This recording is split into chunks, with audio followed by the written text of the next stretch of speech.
Pacific greetings. On behalf of Pacific Farmer Organization, I'm pleased to welcome you all to the fourth session of our six-part online series and the second FO4ACP focus session. It is great to have so many of you joining us once again, and to those participating for the first time, welcome. We kindly ask you to let us know in the chat or in the Q&A box your name and where you're participating from. Before we start, we would like to invite our panelists to introduce themselves, the name, the organization, and something unique about them. What was their favorite childhood nursery rhyme or favorite childhood song from school?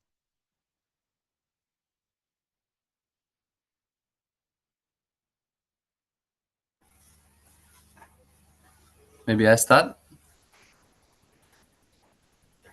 Yeah. Okay, Hello everyone. My name is Steven, actually representing South Sea Orchids and the Floriculture Support Association in Nandi, Fiji. And basically what we do is we look after a group of farmers, majority women farmers in the floriculture industry.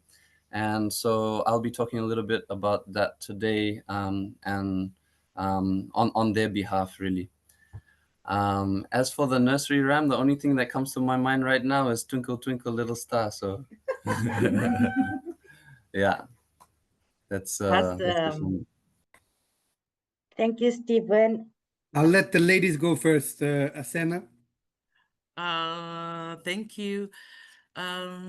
My name is Asena. I represent Growers Federation of Tonga. We're working mostly for small-scale growers here in Tonga, and I'm happy to join this webinar today on behalf of Growers of Tonga. So the question from the host about the song, Stephen took my song. I just think about that before. So me and Stephen still have it. Thank you. Thank you. Thank you, Law. My name is Kyle Stice. I'm with Pacific Farmer Organizations, and we're the regional farmer organization that supported the implementation of FO4ACP. My childhood song, can almost hear my mom's voice now singing Jesus Loves You. And the song talks, Jesus loves all the children of the world. And so I think that that's the song that stuck with me. Awesome. Right. So you've heard the introduction from the panelists, then you'll be hearing more from them later in the program. So today's session focuses on component 2 of the FO4ACP project, which is policy engagement, translated by the Pacific Farmer Organizations as Farmers Have Their Say. Component 2 aimed to draw the attention of stakeholders, including governments and donors, to smallholder needs, especially in areas that were key to ensuring a conducive business environment for women and men smallholder farmers.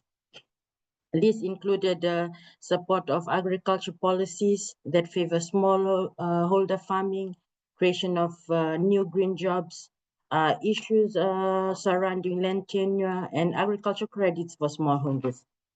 Some of the activities that were supported under this component included conducting of studies and analysis, development of policy positions, participation to policy consultations. The positions taken helped to promote the means of improving incomes, thus supporting a resilient environment for farmers. Likewise, food security and natural security was supported, increasing the resilience of farmers. Before we dive into the panel discussion, I'd like to let everyone know that there will be a dedicated Q&A session at the end, right after our third panelist. Feel free to type any question or comments you have on the Q&A box throughout the session. and we'll do our best to address as many as possible during the Q&A. As you've heard from our panelists, we are privileged that we'll be hearing from them, sharing their experiences and perspectives on how this component has translated into real impact stories, into action, and most importantly, how it has helped smallholder farmers have their say at the national and regional levels. We will now listen to our first panelist, Mr. Stephen Henry of South Sea Orchids in Fiji, a key figure in gender-focused engagement under FO4ACP. To start us off, Stephen, could you share some of the key experiences and achievements your organization had during FO4ACP project, particularly around supporting smallholder farmers in policy engagement? Okay, yeah, thank you, Law, and hello again, everyone.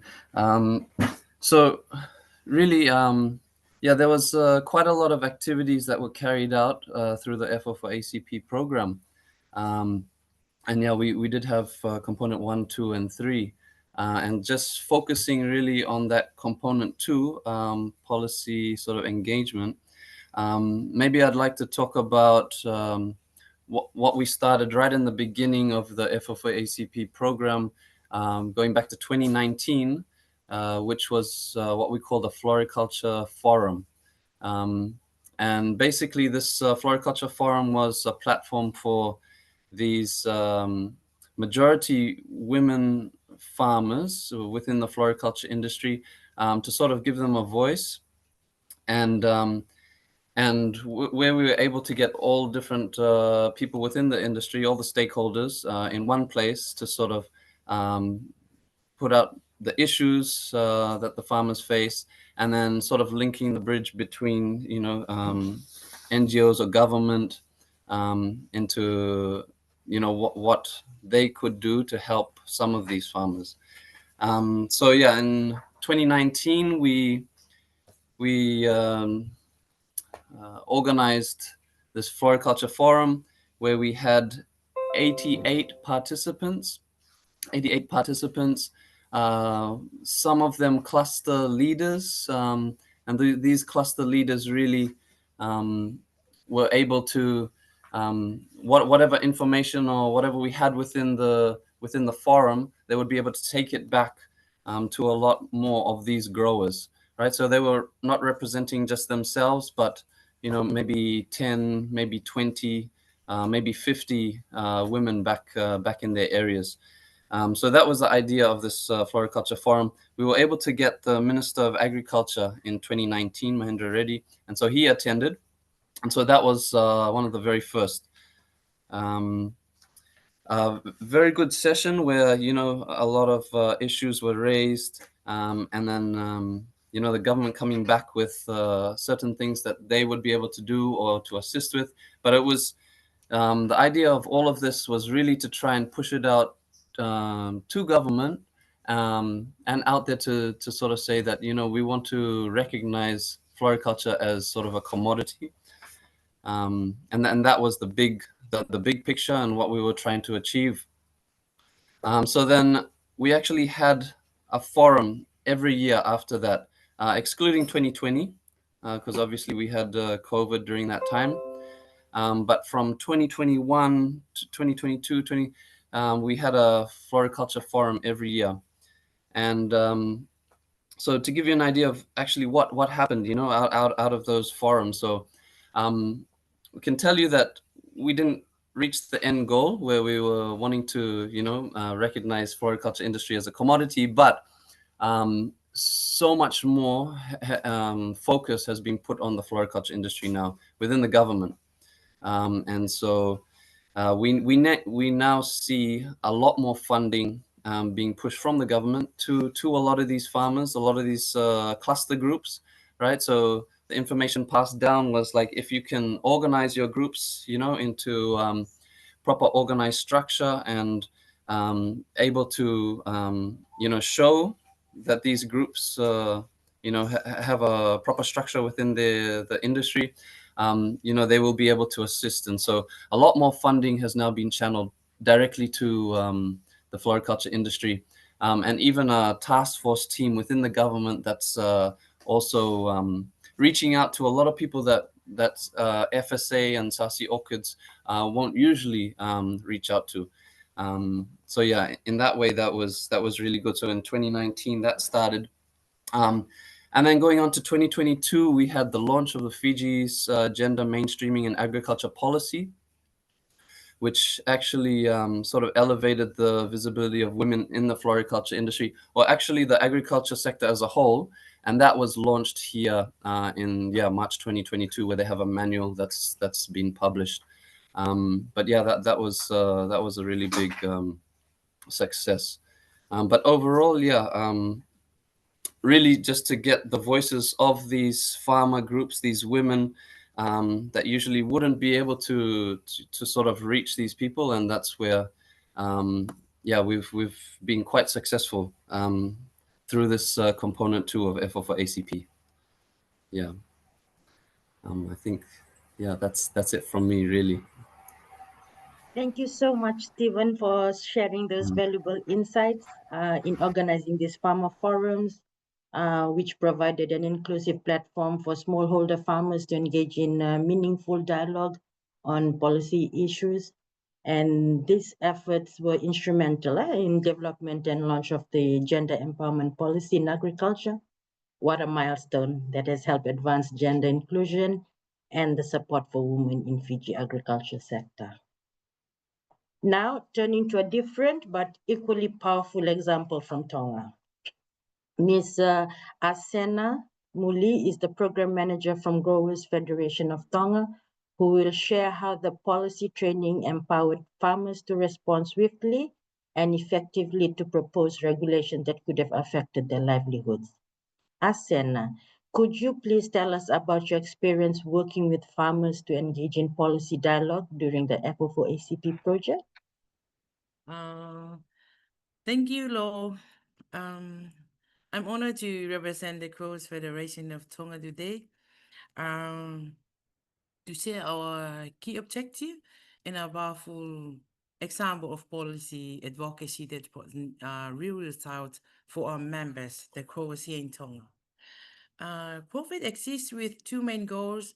Firstly, to increase income earning opportunities for the growers of Tonga, and the second, to assist and support growers in maximizing the opportunities profit can offer them.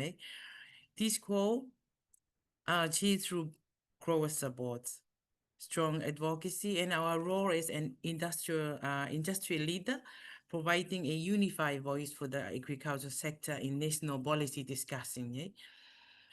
In August 2022, Profit began a consultation and training session with growers across Tonga under Component 2 of the FO4ACP program. The training was based on the manual Farmers Having Their Says, originally developed in English under the MTCP2 project. Thanks to EU support, we translate this into Tongan, making it fully accessible and more relevant to local growers. Soon after, in mid-August 2022, the Parliament discussed the regulation under the Overseas Investment Act 2021, which proposed allowing foreign investment into the production of key crops that form the livelihood backbone for many Tongan growers. Under these proposed rules, foreign investor could grow crops as long as they include a 30% Tongan share. This deeply concerns our growers, who believe that they should maintain 100% control over crop production. Because our growers were trained and prepared through COVID's advocacy program, we quickly mobilized cater support across the islands and submitted a signed petition to governments. The outcome was successful. The regulation was changed. Foreign investment was limited to processing only, not productions, here in Tonga. So this was a clear win for over 32,000 Tongan growers, protecting their rights, land, and income. To conclude this action by GovEd supported by FO4ACP program, this experience shows how GovEd objectives are more than words. They are actively guiding our work to empower growers, protect their interests, and ensure their voices are heard in policy discussion and respected here in Tonga. We thank you for thanks for our partner, EU, IFED, and FO4ACP for their continued support. And most importantly, we thank the growers of Tonga for standing strong together. Yeah, we appreciate they're strengthening their cooperation each other for, of the growers here in Tonga. And we are happy here from prophets to hear their voice and then represent them to the government discussing it. It's very important. Thank you. That's all from prophets. Thank you. Thank you so much, Asena, for sharing that inspiring story of farmers, mobilization, and effective advocacy in Tonga. Your experience clearly shows the power of well-informed farmers taking their place in policy spaces. We move now to our third panelist, Mr. Kyle Stice, the Executive Director of Pacific Farmer Organization. Beyond FO4ACP, Kyle recently participated in the Pacific Week of Agriculture and Forestry that was held in Tonga. Kyle, could you please share your insights from these recent engagements in Tonga and how they build on the advocacy foundation led by FO4ACP project? Thank you, Law. I just want to acknowledge the other two panelists, Stephen and Asena. Those are fantastic examples of national farmer organizations engaging effectively with government. And I think you spoke short, but behind that was a lot of work, and using your relationships and the different skills that you have to be able to effectively engage with governments. And in fact, this is an important goal for us, is how do we effectively engage with our leaders? How do we build bridges? In the Pacific, policy and advocacy is not about making protests on the road or even embarrassing politicians like we see a lot of our farmer organization colleagues in Africa or in Southeast Asia. There's no hunger strikes that happen in the Pacific. But it is really important that we bring this voice forward and that we challenge them on important policies. And Asena's example was really important. If primary production had been opened up to foreign investment in Tonga, this would have had a very significant impact, not only on the small scale growers, but on the whole landscape of the agriculture industry in Tonga. So, it's great that you challenged, but you did it in a way that still meant that your relationship with government was intact and ready to fight another day. So I just want to share a little bit about a forum that some of you might not even be aware of. So our Pacific Heads of Agriculture, so these are permanent secretaries or directors. In some countries, they're called the CEO. So these are really like the working leaders within the ministry. And all of the Pacific Heads of Agriculture meet annually to discuss kind of key areas for collaboration. They review SPC's regional programs, whether around research or investment, biosecurity, and then they make decisions about what those regional policies and priorities are going to be. So we just completed the 10th meeting of the Pacific Heads of Agriculture. So that means that this kind of forum has been going for 10 years. And in the first 5 years of the forum, there was no farmer's voice at all. So historically, government speaks on behalf of farmers. government is there to sort of be the voice of all of the people. But of course, what we see is that often there's a bit of a disconnect between, what government is sharing as priorities and even as opportunities, and then what some of the farmers are sharing. And so we worked with SPC and three of our other regional civil society partners to advocate to get a seat within this space. And so what we managed to secure 2 years ago was a joint seat for the civil society organizations of the Pacific. So, PIFON is an umbrella body or an apex body for farmer organizations, but there are also other apex bodies that comprise the civil society.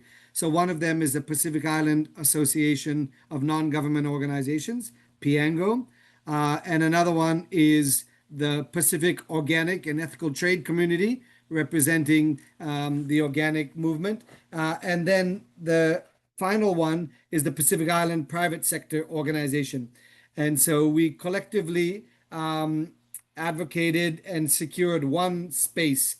And when I say space, literally these meetings are a big table, like a round table, and all of the government representatives have a seat, and they have a little plaque and a little microphone, and they have their meeting. And so our seat is literally one seat on the very end. So we were very excited to have a seat at the table. This was 2 years ago at the 8th meeting of Pacific Heads of Agriculture.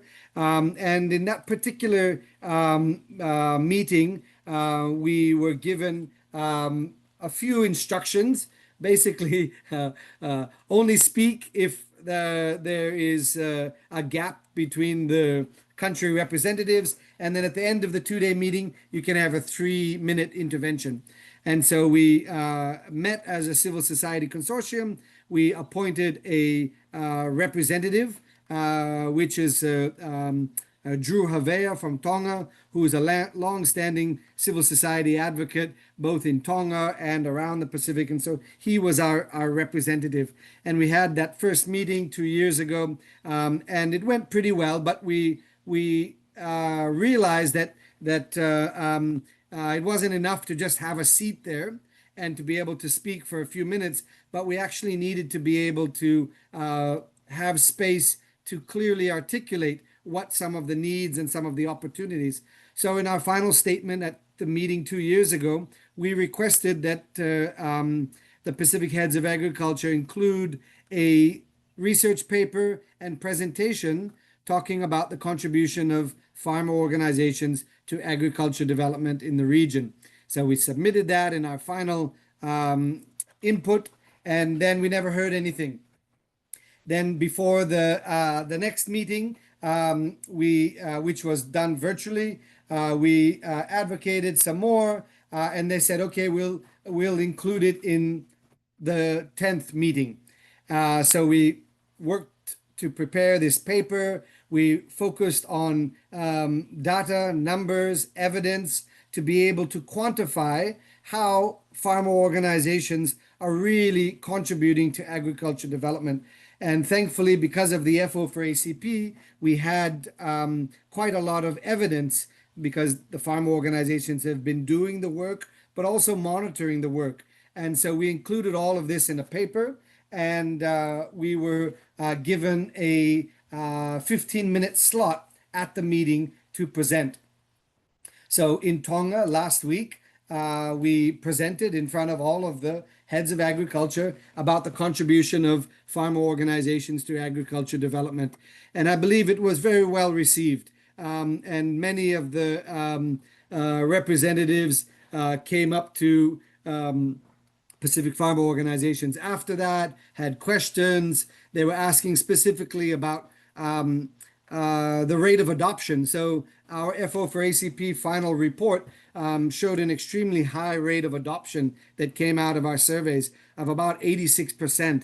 And so having this data, was allowed people to respond and say, what do you attribute that high rate of adoption? And we were able to explain, well, when you're responding directly to the needs of farmers, when you're doing it in a localized way, and when you're using a farmer organization, so farmers helping other farmers, that really improves the likelihood that the training or the services are going to be received and adopted. So it was a super positive outcome to be able to be there. But two other points, Lo, that I wanted to mention regarding this Pacific Heads of Agriculture. And the first one is that SPC released its business plan. So those of you who are not from the region, the Pacific Communities is a technical organization comprising all member countries in the Pacific, and they're kind of a major player in agriculture development. And prior to this, farmer organizations had never been explicitly mentioned in the text of SPC's strategic plan or business plan. And we've been long advocating for farmer organizations to be kind of not only acknowledged, but incorporated or mainstreamed. And at the launch of the the business plan of SPC, which goes from 2025 to 2031, farmer organizations were explicitly mentioned, and the need to establish and nurture partnerships. So I think that that's a big win, and that continues to open the door.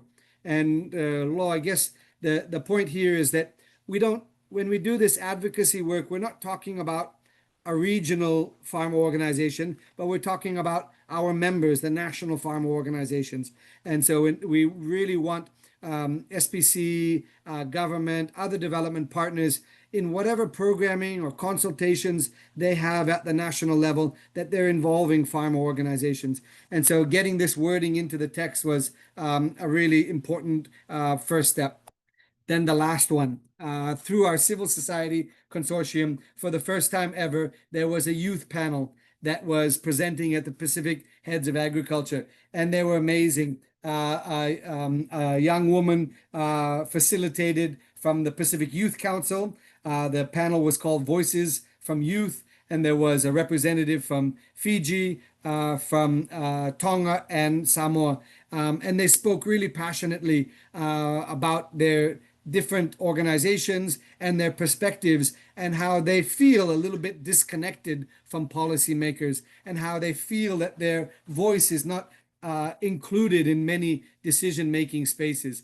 And so I think those three examples, being able to have a specific set of evidence presented in front of the Pacific Agriculture, being included in the SPC business plan, and then having that youth council, I think we've made some fundamental progress, and that will continue to be there. There will now, hopefully forever, be a seat for farmer organizations as part of a civil society consortium within the Pacific Heads of Agriculture. But there will also be, more opportunities for other important segments of our civil society, youth, gender, to be able to have that particular space. The last thing, we wanted to figure out, okay, well, what do we ask the leaders? Yeah, whenever you're in a policy space, you always want to have some kind of clear ask. And so our representative, Drew Havea, at the end of his intervention, at the end of the Pacific Heads of Agriculture meeting, he reconfirmed that we want to make more of a contribution to agriculture development, but we need resources.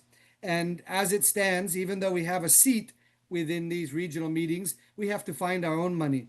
And not all members of the Pacific of the consortium were able to attend because they didn't have money. And so we requested that SPC include funding for the civil society consortium. So these are the apex organizations to participate in at least biannual meetings with the host SPC and FAO, and then also resources to more actively travel and participate in these. And we referenced other important civil society mechanisms such as the Pacific Island Forum, Civil Society Mechanism, and FAO's Committee on Food Security.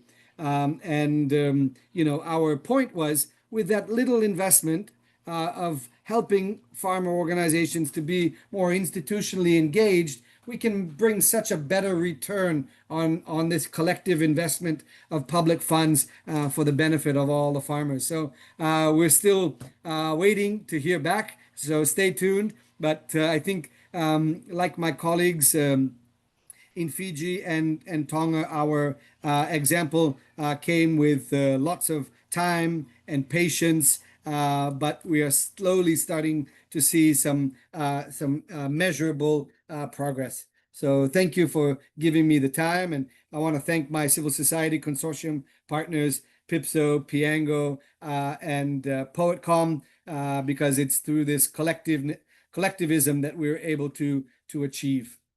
Thank you, Lo. Thank you so much, Kyle, for sharing those valuable regional insights and for highlighting the importance of farm organization representations in the higher level policy discussions like the Pacific Week of Agriculture and Forestry. Your reflections also help to connect the national experiences we've had to the broader regional context. We have heard amazing activities that you've carried out, but we would like to go around the panelists on two things. What a question that arises from these different activities that you've mentioned on the advocacy work that you've done? What is one of the biggest lessons from the experiences, organizing it, being part of Farmers Have This Say?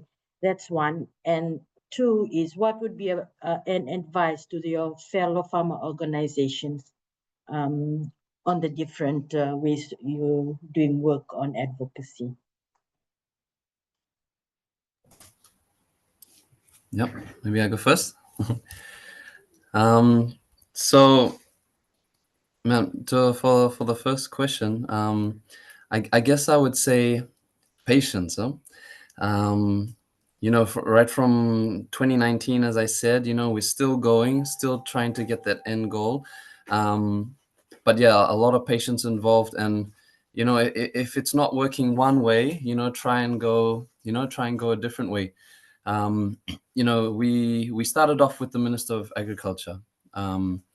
We also got the ministry, the minister, the current minister, to also attend one of our ones, I think in 2023. And so we didn't see, we saw growth, but not as much as we thought we would. So we tried to take a different route where we invited the minister for women. And so just trying to come up with the other ideas, if it's not working, if something's not going your way, just to keep going. And I think that sort of answers the second question that you had, is just to have perseverance and just to keep going. And a lot of these things, you have to try and keep it sustainable. I know that a lot of funding is involved with a lot of these meetings. You need, for a lot of voices to be heard, you do need you do need funds. But yeah, we are always going to keep trying, to keep trying to get to the end goal. And that's what I would say is just perseverance. That's amazing. Thank you, Stephen. What about yourself, Asena? One of the biggest lesson and advice to the other farmer organization? Thank you, Lo. Um, the biggest lesson that we learned from the completing of farmers having this say consultation and training. This marked the first time that COVID is taking on an advocacy role for growers here in Tonga. We are proud to begin this important work, representing the voice and the interest of our growers to support their development and success. So for the growers here in Tonga, we they were after the petition, the petition was received from the parliament. The Crows was very happy, and they walk in the office and they sharing. This is the first time for them to know that the Crows Federation have advocacy role for them.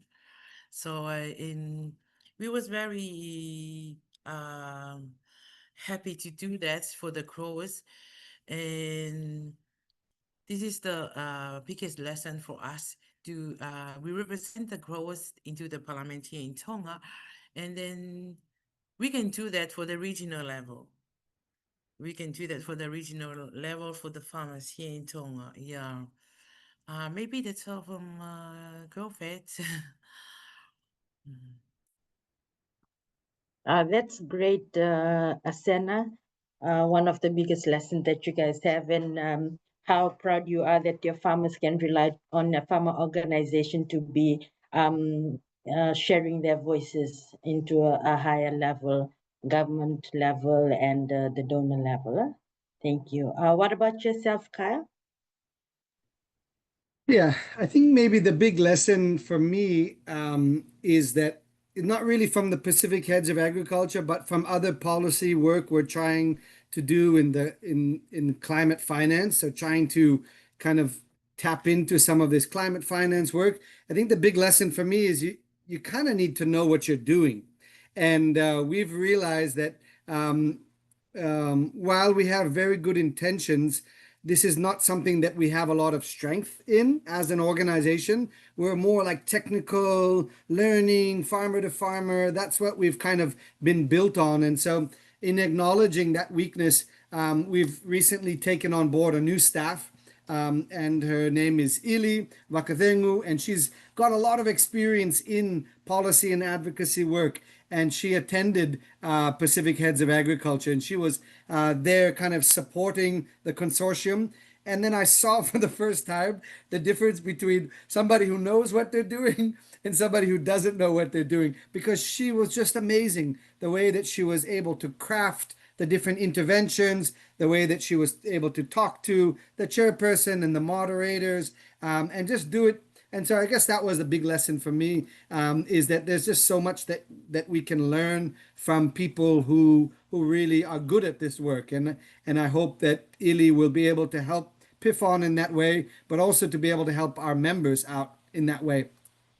And then I guess the second part, I guess the lesson that I think we have been successful at is that it's about building. It's more about connection than confrontation. Like in the Pacific, it's not about embarrassing or ridiculing, but about just making connection. And it's that kind of slow process. And there's a funny quote that says, "If you want a seat at the table, don't burn the building down."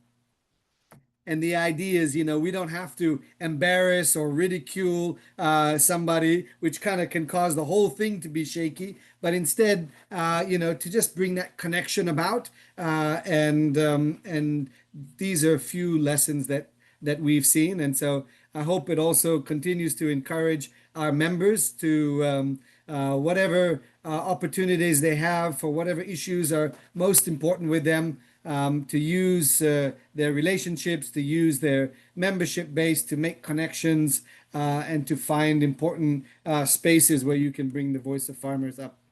Thank you, Lot. Awesome. Thank you very much to the panelists for your sharing.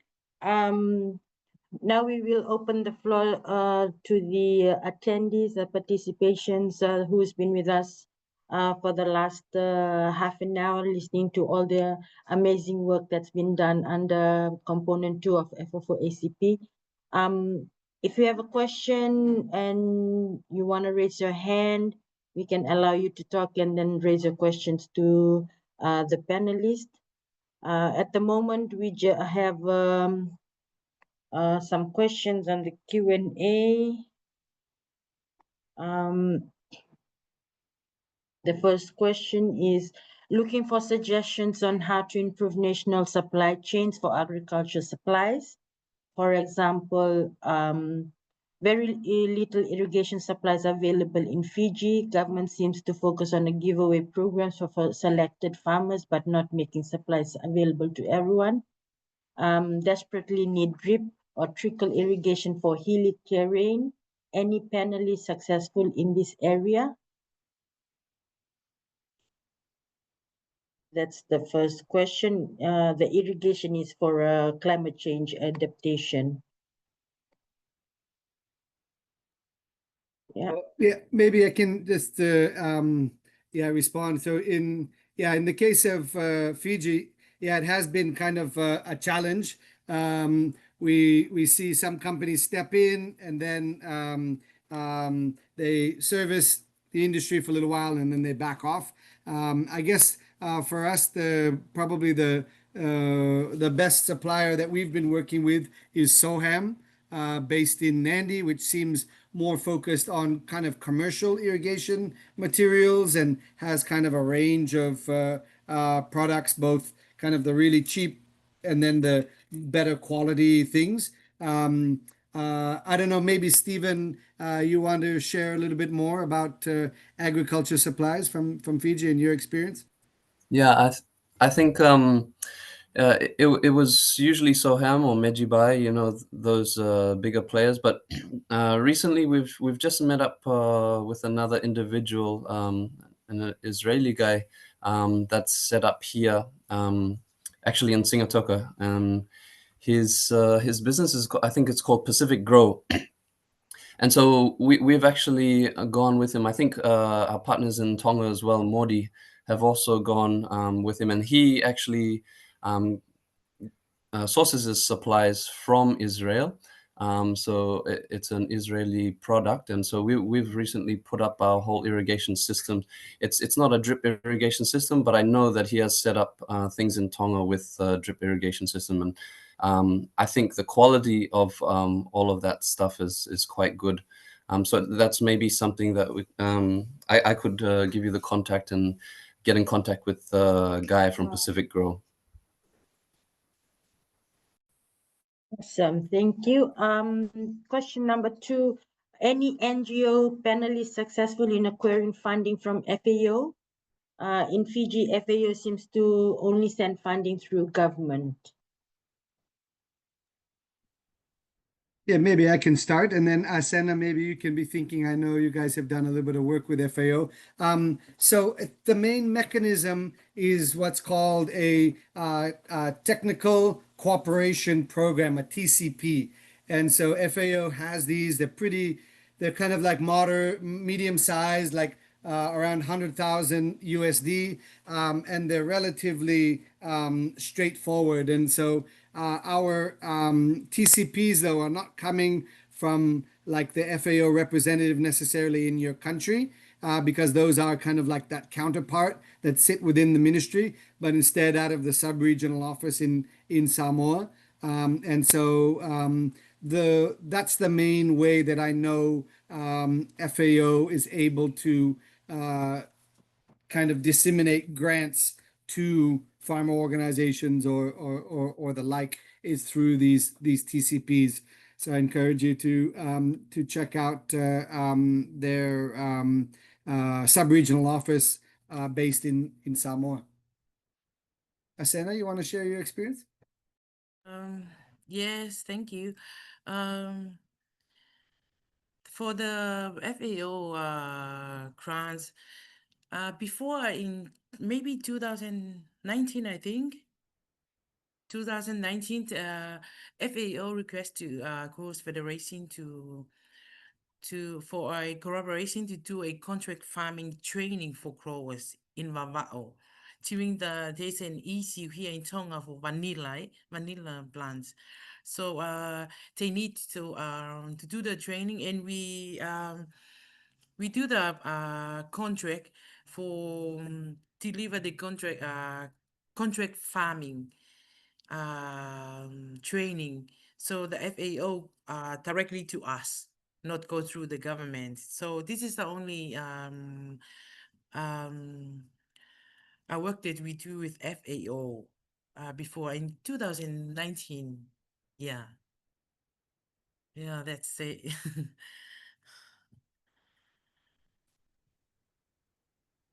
Thank you, Sen. Thank you, Kyle, for the response. Hope, Mr. Caldera, your questions have been answered as expected. But if not, then you can just reach out and we can share the information of the panelists that you can then contact them directly for more information. Right, at the moment, there's no more questions in the Q&A. Is there anyone else from the participants that would like to raise their hand and have a question for the panelists?